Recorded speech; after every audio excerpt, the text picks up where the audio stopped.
Once celebrated as Monaco's golden girl, Princess Charlene's story has since turned into one of the most intriguing, heartbreaking royal sagas, a tragedy hidden in plain sight. Beneath the glittering public appearances and the elegant facade, a far darker reality was quietly unfolding. Whispers of betrayal, rumors of heartbreak, and a series of long, painful absences painted a starkly different picture from the fairy tale that once captured the world's imagination. While the world was captivated by the image of a perfect royal life, Charlene was silently unraveling. This is the untold story of the princess who dared to disappear, and what was really happening behind her glittering crown. July 2011, all eyes were on Monaco as the kingdom hosted a royal spectacle that seemed to leap straight off the pages of a modern-day fairy tale. Princess Charlene, a statuesque former Olympic swimmer from South Africa, married Prince Albert II, the ruler of the glamorous principality. The celebrations were nothing short of extraordinary, stretching across 2 days, a civil ceremony followed by an opulent religious service at the prince's palace.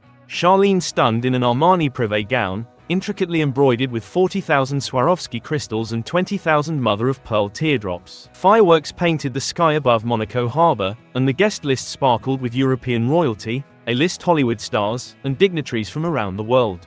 For millions watching, the wedding was more than just a royal affair. It was the dream come true of a fairy tale brought to life. A girl from the quiet suburbs of Benoni, South Africa, had seemingly risen to the dazzling heights of tiaras and tradition, stepping into the very role once held by the iconic Grace Kelly. With her natural grace, striking beauty, and poised demeanor, Charlene seemed the perfect fit for the glitzy world of the Monegasque throne. Prince Albert, son of Hollywood royalty and European nobility, had finally found his princess. But even in the midst of the jubilant celebrations, cracks began to appear. Rumors swirled that Charlene had tried to leave Monaco just days before the wedding. Some reports even claimed that her passport had been confiscated to prevent her from fleeing. This quickly dismissed the rumors, calling them nothing more than tabloid gossip. The whispers lingered, refusing to be silenced. Was this the wedding of the century, or a gilded cage cleverly disguised as a fairy tale? Publicly, the couple upheld an image of grace and unity, a perfect royal partnership. Charlene appeared at royal events, smiling graciously, accompanying Albert with poise, and embracing her charitable duties, echoing the legacy of Grace Kelly. But behind closed doors, something felt wrong. Her body language often seemed somber and withdrawn, sparking growing curiosity. While Prince Albert appeared perfectly at ease with his public role, Charlene often seemed detached, struggling to cope with the weight of constant scrutiny. As the years passed, subtle signs became harder to ignore. By 2017, observers, both royal watchers and media outlets alike, began to take note of a growing emotional distance between Charlene and her husband. Something was amiss. Gone were the warm, affectionate gestures that once captured the public's heart. In their place, there were stiff exchanges and polite smiles. With each passing year, Charlene seemed to grow more reserved, dutiful, yes, but distant, as if she were playing a role rather than living a life. Monaco's palace, ever protective of its privacy, remained tight-lipped through it all. Even as speculation ran wild about the state of the marriage, the palace's official line remained unchanged. Prince Albert and Princess Charlene were united in both purpose and love. Yet the evidence painted a different picture. Rumors of infidelity swirled around Albert, and reports suggested that Charlene felt emotionally isolated, burdened by the relentless royal protocols and the crushing expectations thrust upon her. Unlike Albert, who had been born into the royal spotlight, Charlene was once a woman of anonymity. She had thrived in the disciplined, structured world of athletics, where freedom and personal choice were paramount. The transition to royal life, where image often overshadowed authenticity, seemed to slowly erode her sense of self. By 2020, the disparity between appearance and reality had become too glaring to ignore. Charlene began spending extended periods away from Monaco, notably during a long stay in South Africa. Officially, it was for medical reasons. But the timing, and the length, of her absence raised questions. Was she seeking distance to heal, or was it a form of escape? Media outlets and royal insiders began to suggest that the couple were living increasingly separate lives. Charlene's reluctance to appear at royal events, her frequent disappearances from public view, and her strained presence when she did make an appearance all pointed to a woman burdened by the life she had once dreamed of. The world had watched her marry a prince, but now, many were left asking, what really happened to the princess after the fairy tale ended? The price of a crown and the secrets that followed Princess Charlene were becoming harder to ignore. From the outside, it seemed like a dream come true. A girl from South Africa, transformed into a real-life princess. But behind the sparkling facade, Princess Charlene's life was far from the fairy tale she had envisioned. After the wedding bells faded and the cameras stopped flashing, Charlene was thrust into a world far more complex than royal titles and glittering gowns. Her life was no longer her own. It belonged to the crown, to the Principality of Monaco, and to the unyielding public eye. Long before Charlene ever donned her custom Armani gown or stood beside Prince Albert at the altar, rumors had already begun to circulate. 2000, Charlene had already established herself as an elite swimmer, proudly representing South Africa on the world stage. Her life at the time was defined by grueling training, athletic dreams, and the freedom to live on her own terms. But the moment she entered the orbit of Monaco's royal family, everything changed. She could never have known the weight that came with her new title, or the secrets she would have to live with. To truly understand Charlene's struggle, one must first understand Monaco itself. This tiny, glamorous principality on the French Riviera doesn't just survive, it thrives on its image. Known for its opulent casinos, luxury yachts, and a high society lifestyle, Monaco isn't just a playground for the wealthy, it's a brand. And at the heart of that brand is the royal family. Their image is more than just a public persona, it's the lifeblood of Monaco itself. Any scandal doesn't just threaten their reputation, it threatens the entire allure of the principality. When Charlene stepped into this world, she hoped for stability, love, and maybe even a fresh start. But even before she said, "I do," dark clouds were gathering. Rumors about Prince Albert's past affairs had long swirled, and the press had whispered about possible secret children for years. The truth didn't come to light until 2005, just days after Monaco mourned the death of Prince Rainier III. A French magazine published photographs of Albert with a young boy. The child, it turned out, was Alexandre Grimaldi, born in 2003 to Nicole Coste, a former flight attendant. Though Albert had privately acknowledged paternity after a DNA test, the public revelation forced his hand. He confirmed the boy was his son, but this was just the beginning. In 2006, Albert admitted to fathering another child, Yasmin Grace Grimaldi, in 1992. Both children were legally excluded from succession due to Monaco's strict royal laws, but the damage to Albert's pristine image was undeniable. What had once been a spotless reputation was now marked by the reality of hidden relationships and unspoken truths. As Charlene and Albert's wedding approached in 2011, the rumors only grew louder. French media outlets claimed that Charlene had tried to flee Monaco not once, but 3 times, with reports suggesting she even sought asylum at the South African embassy in Paris. Some speculated that Charlene had discovered yet another paternity suit just before the wedding. Despite the palace's firm denials, speculation swirled. Was this marriage a true union, or was Charlene walking into a life she no longer wanted? Still, the wedding went on, and for a while, the royal couple maintained their polished image. Behind the scenes, it was clear something wasn't right. Charlene's expressions at public events grew more solemn, her smiles fleeting. As time passed, her appearances became fewer, leaving many to wonder if something was deeply wrong. Then came 2020, just 9 years into their marriage, when another scandal erupted. A woman from Brazil came forward, claiming that Prince Albert had fathered her child while he was already in a relationship with Charlene. The child was reportedly conceived in 2005, but the timing of the allegation, and the intense media frenzy that followed, brought the old questions back to the surface. Had Albert really changed, or was he still haunted by the same patterns that had once made Charlene question their union? What followed was a wave of renewed interest in their marriage. Observers scrutinized every glance, every appearance, every absence. The cracks that had once been whispered about were now glaring for all to see. Charlene's extended absences from Monaco, especially her long stay in South Africa for what was officially described as a medical recovery, only fueled suspicions. Was she truly healing, or was she seeking refuge away from the palace's suffocating walls? As the questions grew louder and more secrets emerged, one thing became clear. This wasn't just a troubled marriage, it was a royal saga filled with complexity. A story where loyalty, love, and duty collided in ways few could have ever imagined. What really pushed Princess Charlene to the edge? Was it love, loyalty, or the weight of royal secrets? Keep watching to uncover the truth. Cracks in the crown, the complex dance of love, power, and the illusion of stability. After Princess Charlene returned to Monaco in 2021 from her extended stay in South Africa, the world's eyes were already fixed on her. What was initially described as a simple trip for conservation work quickly turned into a prolonged absence, sparking speculation and generating carefully crafted press releases that seemed to only raise more questions. The palace claimed Charlene had suffered a severe ear, nose, and throat infection, one so serious that it prevented her from flying. However, as weeks turned into months and Charlene remained distant from her husband, her royal duties, and the palace itself, suspicions about the real reasons behind her absence started to grow. When she finally returned, it wasn't to the grand fanfare of a royal homecoming. Instead, she was quietly admitted to a private treatment facility, reportedly to recover from exhaustion. Exhaustion, an ambiguous term that barely scratched the surface of what many believed was a profound emotional and mental breakdown. The relentless headlines flooded in. Monaco, a place where image is everything, found itself at the heart of a scandal that no amount of polished press statements or pearl-clutching could conceal. While Prince Albert continued with his royal duties, attending events and offering reassurances with his signature composed demeanor, the cracks in the marriage became impossible to ignore. Something had broken inside their union, and the fracture was growing.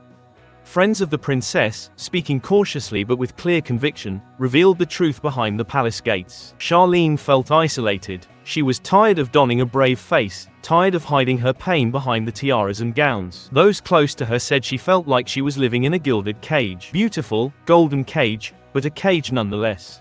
Each new scandal, every whisper of Albert's past indiscretions, reopened old wounds she had barely begun to heal. The most painful realization of all was the nagging suspicion that their marriage had never been built on love, but rather on necessity. Albert's long history with models, actresses, and high society socialites only fueled this belief. Many royal observers thought the marriage to Charlene was a carefully orchestrated move to stabilize the monarchy after years of controversy. A beautiful Olympic swimmer from a respectable background could provide the fresh image the monarchy desperately needed. But instead of healing the monarchy's scars, the union seemed to magnify them. Charlene, despite knowing about Albert's past before the wedding, may not have realized how deeply it would entangle her life. With each new allegation of infidelity, some dating back even before their engagement, her confidence continued to erode. Then, in 2020, a Brazilian woman came forward, claiming that Albert had fathered her child while in a committed relationship with Charlene. The timing was a devastating blow. Just as Charlene was struggling to find her place within the royal family, she was forced to confront yet another woman and yet another child from Albert's shadowed past. Their public appearances became increasingly strained, even awkward. Charlene rarely smiled. Her posture was stiff, her eyes hollow, and her growing distance from Albert did not go unnoticed. The affectionate gestures and moments of warmth that had once suggested intimacy were now gone. The cracks were wide open for the world to see. The disconnect between Charlene and Albert was no longer just emotional, it was painfully visible, and with it came the inevitable question, would she leave? Whispers of divorce grew louder, echoing through the palace halls and the global media. But a separation between Charlene and Albert wouldn't simply be a personal heartbreak, it would be a political disaster. In Monaco, where the royal family's image is woven into the fabric of the principality's identity, even the slightest hint of instability could shake investor confidence and tarnish the illusion of perfection Monaco thrives on. And so, faced with yet another looming crisis, Prince Albert made a move no one had seen coming. Behind the smiles and public appearances, a price was being paid for peace. This move, however, was not a grand romantic gesture or a dramatic departure from royal tradition. Was something far more calculated. Whispers began to emerge from those close to the palace, suggesting that the bond holding Charlene and Albert together wasn't rooted in love, duty, or even their shared history. It was a financial contract. By 2022, several credible outlets reported that Prince Albert had agreed to pay Princess Charlene a staggering €12 million annually, not as a royal allowance or budget for public duties, but as part of a personal agreement. It was a deal to ensure she would stay by his side, at least in the public eye. This sum was not only enormous, but what it represented was even more striking. It was an unspoken understanding that Charlene would continue fulfilling her role as Monaco's princess, attending public events, performing ceremonial tasks, and, most crucially, avoiding scandal. In return, she would receive the wealth, luxury, and elite status that came with her royal title. The outside world, it looked like damage control disguised as devotion. For Albert, the arrangement shielded the fragile image of Monaco's monarchy. A messy, public divorce could tear apart everything: the public's trust, Monaco's tourism industry, its business partnerships, and even its diplomatic standing in Europe. For Charlene, the deal offered more than just luxury. It provided power in a system where she had long felt powerless, but there was a cost, an immense one.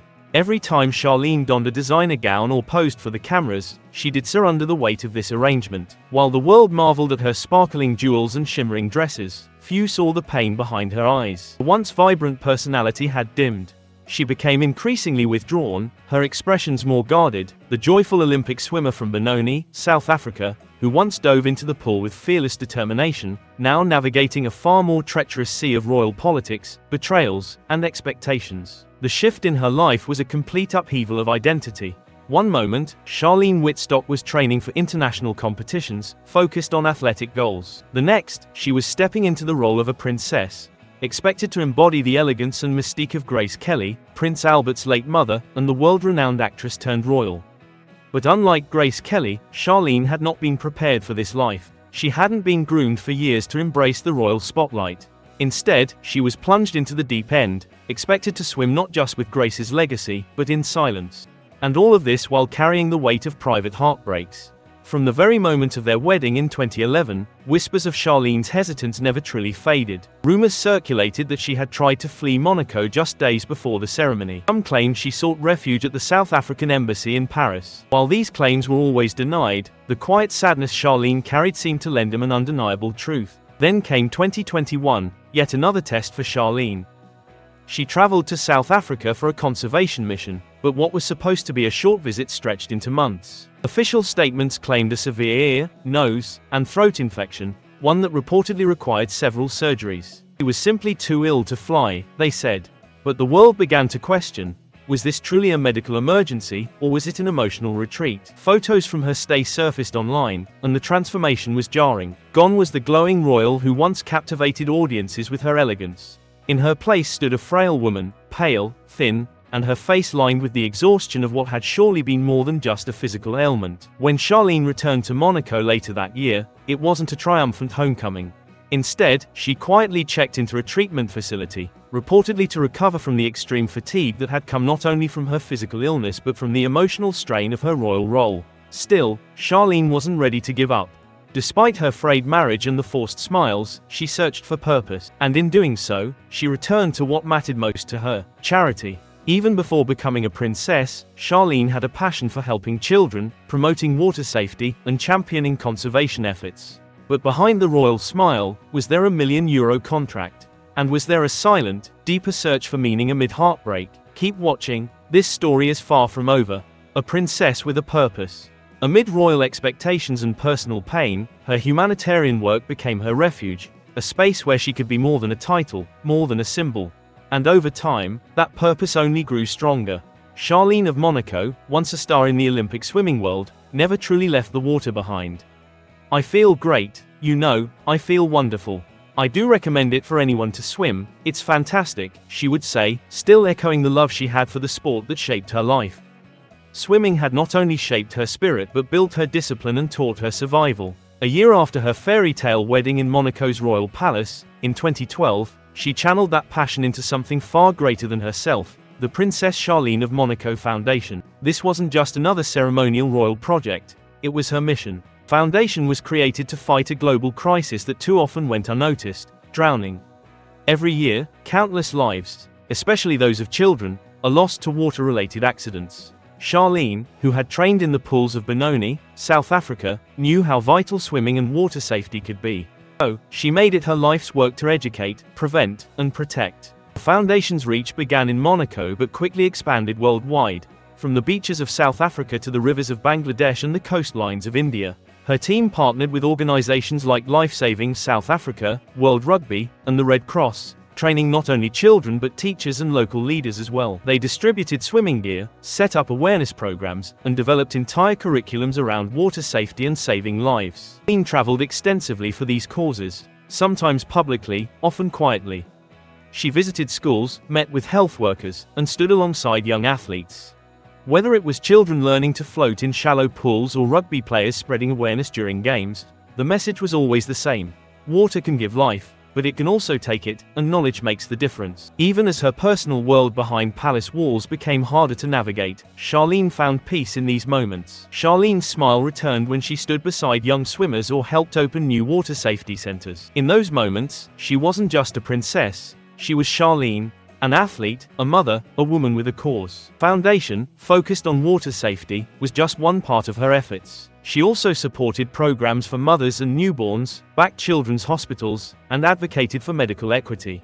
When the COVID-19 pandemic struck, Charlene acted with urgency, organizing donations and supporting local hospitals. While Monaco's wealth shielded many from the crisis, Charlene was on the front lines, deeply involved in relief effort. Despite her personal struggles, her commitment to others remained steadfast, even as her marriage to Albert grew more distant. Every school she visited, in every donation made, Charlene reclaimed control over her narrative. Outside the palace walls, people saw a woman driven not by royalty, but by empathy and purpose. Despite the challenges, her commitment to others became unshakable. What do you think truly kept Charlene going?